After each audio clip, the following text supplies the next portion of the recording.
नमस्कार। CC defence academy में एक बार फिर आपका स्वागत है। और कुछ समय से हमारी क्लासें नहीं हुई हैं। अब हम दोबारा से स्टार्ट करते हैं। जो सीरीज हमारी राष्ट्रपति की पावर्स की चल रही थी, उस राष्ट्रपति की पावर्स में हमने विस्तृत अध्ययन किया है। राष्ट्रपति अपने आप में एक महत्वपूर्ण टॉपिक है। तो आपने राष्ट्रपति के योग्यताएं, राष्ट्रपति का पद, शपथ और महाभियोग प्रक्रिया, इस तरह की कुछ चीजें आपने सीख ली है। अब हम ये देखेंगे कि राष्ट्रपति के पास में किस प्रकार की शक्तियां हैं। उसमें आपने देखा कि राष्ट्रपति के पास में जो पावर्स हैं, उसमें दो प्रकार की पावर्स की बात करी गई थी। और उसमें पहला जो राष्ट्रपति की शक्तियां थी, उसको हमने दो भागों में बांटा था। एक सामान्यकालीन शक्तियां और एक आपातकालीन शक्तियां। जहां सामान्यकालीन शक्तियां, जनरल पावर्स की बात करें तो इसमें कार्यपालिका शक्तियां, विधायी शक्तियां, वित्तीय शक्तियां और न्यायपालिका संबंधी या न्यायिक शक्तियां। तो जहां चार प्रकार की शक्ति की बात करी गई है, वहां सैनिक, कूटनीतिक शक्तियां वो इसके अंतर्गत ही हम ले लेते हैं। तो यहाँ कार्यपालिका संबंधी एग्जीक्यूटिव पावर्स, विधायी लेजिस्लेटिव पावर और फाइनेंशियल पावर और जुडिशियल पावर। दूसरा भाग जो है उसका था आपातकालीन शक्तियां, इमरजेंसी पावर। उसमें आपने देखा आर्टिकल 352, जिसमें नेशनल इमरजेंसी की बात हमने पढ़ ली। उसके बाद हमने पढ़ा आर्टिकल 356 में हमने राष्ट्रपति शासन की बात करी, राज्यों में राष्ट्रपति शासन। और फिर आर्टिकल सबसे इंपॉर्टेंट जो था वो था आर्टिकल 360 में हमने वित्तीय आपातकाल के बारे में बात करी। तो ये जो हमारी क्लासें हो चुकी हैं, ये हमने वित्तीय आपातकाल को पहले लिया था। और राष्ट्रपति में जब भी प्रश्न पूछे जाते हैं, संभावनाएं राष्ट्रीय आपातकालीन शक्तियों से और इनसे शक्तियों की बात करी जाती है। तो यहाँ वो हमने कंप्लीट किया, उसकी 4-5 भाग दिए हमने। अब आज हम जो बात करने वाले हैं वो सामान्यकालीन शक्तियां, जनरल पावर्स की बात करेंगे। और जैसा कि आपको पता है, राष्ट्रपति का जो पद है, अपने आप में भारत में राष्ट्रपति के नाम पर शासन होता है। ये बाकायदा हमारा जो कॉन्स्टिट्यूशन है उसमें लिखा हुआ है कि आर्टिकल 52 क्या कहता है कि भारत का एक राष्ट्रपति होगा। और आर्टिकल 53 क्या कहता है, ये आपने पढ़ लिया। हम थोड़ा सा इसकी जानकारी ले लें तो देखें, उसमें लिखा हुआ है कि राष्ट्रपति में संघ की समस्त कार्यपालिका शक्तियां निहित होंगी। इन शक्तियों का प्रयोग या तो वह स्वयं करेगा या अपने अधीनस्थों के द्वारा करेगा, ऐसा लिखा हुआ है आर्टिकल 53 में। और इस 53 आर्टिकल को आधार मानते हुए संघ की समस्त शक्तियां राष्ट्रपति में हैं। लेकिन दूसरी तरफ आप बात करें कि भारत में संसदीय व्यवस्था है, और संसदीय व्यवस्था का मतलब है कि यहाँ पर संसद ही सर्वोपरि है और संसद में भी मंत्रिपरिषद। तो राष्ट्रपति को जहां औपचारिक प्रधान माना गया, वहीं सारी शक्तियों का प्रयोग करने के लिए एक मंत्रिपरिषद बनाई गई। तो राष्ट्रपति की जहां 53 में कहा गया कि समस्त शक्तियां राष्ट्रपति के पास में होगी, या तो वो स्वयं या अपने अधीनस्थों के द्वारा इनका प्रयोग करेगा।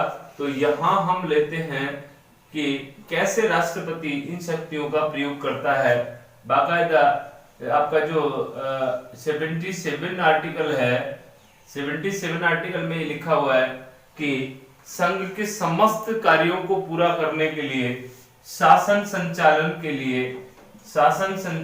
लिए, शासन का प्रबंधन करने के लिए वो नियम कायदे निर्धारित कर सकता है। राष्ट्रपति शासन कार्यों को देख सकता है, आर्टिकल 77 में कहा गया है। इसीलिए राष्ट्रपति अपनी सहायता और परामर्श के लिए एक मंत्री परिषद बनाता है। और इस मंत्री परिषद का जो उल्लेख है वो कहाँ है, इसका उल्लेख कहाँ किया गया है।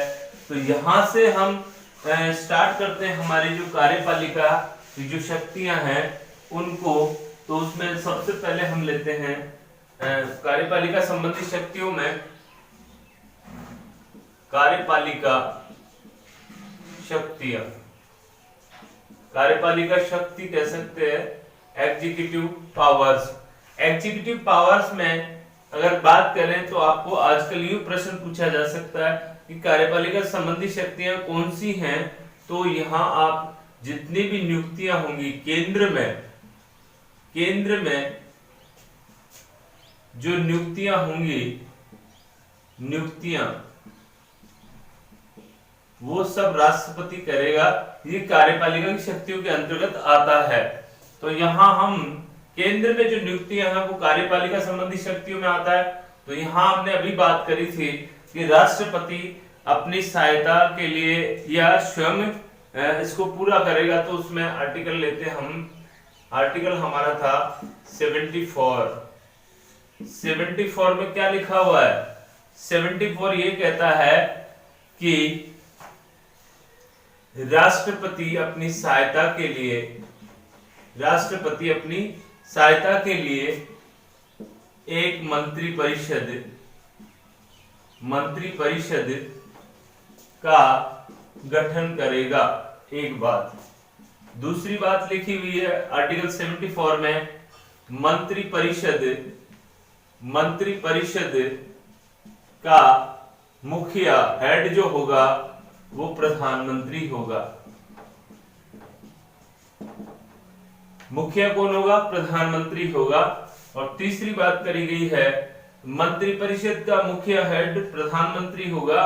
और फिर कहा गया है कि मंत्री परिषद की सलाह मानने के लिए राष्ट्रपति बाध्य है। राष्ट्रपति क्या है? बाध्य है।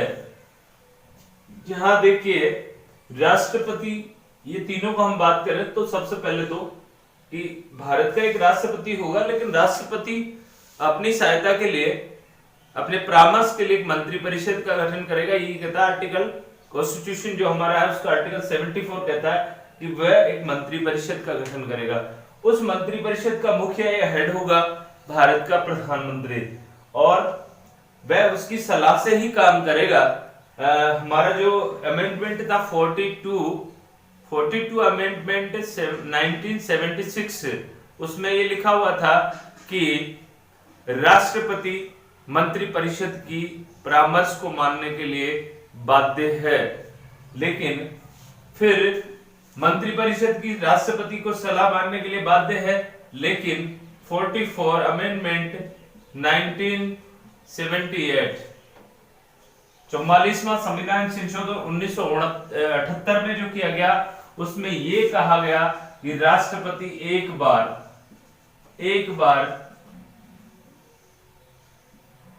पुनर्विचार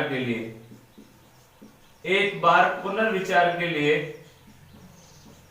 मंत्री परिषद को लौटा सकता है। जो भी सलाह दी गई है राष्ट्रपति को, क्योंकि आप जानते हैं कि राष्ट्रपति के हस्ताक्षर के बिना कोई विधि कानून नहीं बन सकता या कोई विधेयक कानून नहीं बन सकता। ऐसी स्थिति में वह उस विधेयक को एक बार वापस भेज सकता है। ये 44वें संविधान संशोधन 1978 में जोड़ दिया गया। और पुनर्विचार के बाद में अगर मंत्री परिषद वापस वैसा का वैसा भेजती है तो फिर राष्ट्रपति मंत्री परिषद की सलाह मानने के लिए बाध्य है, ऐसा लिख दिया गया 44वें संविधान संशोधन में। तो सबसे पहली बात आ गई कि आर्टिकल 74 में किसका उल्लेख है? मंत्री परिषद के गठन की बात करी गई है। उसका मुखिया कौन है? प्रधानमंत्री है। और प्रधानमंत्री या मंत्री परिषद की सलाह मानने के लिए राष्ट्रपति को बाध्य कर दिया गया है 42 अमेंडमेंट में। लेकिन यहाँ पर एक थोड़ी सी उसको छूट दे दी गई राष्ट्रपति जी को कि एक बार वह पुनर्विचार के लिए वापस भेज सकता है। इसके बाद आते हैं आर्टिकल 75 में। देखिए यहां हम बात करें मंत्री परिषद के गठन की बात 74 करता है। इसका मतलब यहाँ पर राष्ट्रपति किसकी नियुक्ति करेगा? सबसे पहले राष्ट्रपति नियुक्ति करता है किसकी? प्रधानमंत्री की नियुक्ति करता है राष्ट्रपति। महत्वपूर्ण नियुक्तियां जो होंगी वो कार्यपालिका संबंधी शक्तियों में आएंगी। तो जो भी नियुक्ति की बात आएगी वहां आप लोग छांट सकते हैं निम्नलिखित में से कौन सी शक्ति कार्यपालिका संबंधी शक्ति है, तो वहां आपको दे दिया प्रधानमंत्री की नियुक्ति। इसके अलावा और आपको दे दिया अध्यादेश जारी करना, बिलों पे हस्ताक्षर करना। इसके अलावा और दे दिया कि न्यायाधीशों की नियुक्ति करना। तो वहां आप लोग ऐसे छांट सकते हैं कि जहां नियुक्ति की बात आएगी वो कौन सी आएगी, कार्यपालिका संबंधी। तो राष्ट्रपति नियुक्ति करता है किसकी, प्रधानमंत्री की। अब प्रधानमंत्री किसको बनाएगा, राष्ट्रपति। राष्ट्रपति प्रधानमंत्री बनाएगा बहुमत दल के नेता को, बहुमत दल के नेता को, बहुमत दल के नेता को। कौन सा बहुमत, लोकसभा। लोकसभा में बहुमत दल के नेता को क्या बनाता है, राष्ट्रपति प्रधानमंत्री बनाता है। और बहुमत दल का नेता कैसे होगा, जैसे लोकसभा के आप जाने 543 सीटें हैं, तो 543 का साधारण बहुमत हो गया 272। 272 सीटें जिस गठबंधन के पास में है, जिस दल के पास में होगी, वो अपना एक नेता चुनेंगे और उस नेता को बहुमत दल का नेता कहा जाता है। और वो बहुमत दल का नेता ये कहता है कि हमारे पास में 272 या उससे ज्यादा लोग हैं, हमारे पास में इतने लोगों का समर्थन है, तो राष्ट्रपति जी उनको प्रधानमंत्री नियुक्त करते हैं। और ये कहते हैं जैसे ही बहुमत दल का नेता चुना, उसको कहते हैं आजा मेरी गाड़ी में बैठ जा, तेरे को क्या बना दूं, प्रधानमंत्री बना दूं। तो इस तरह से बहुमत दल के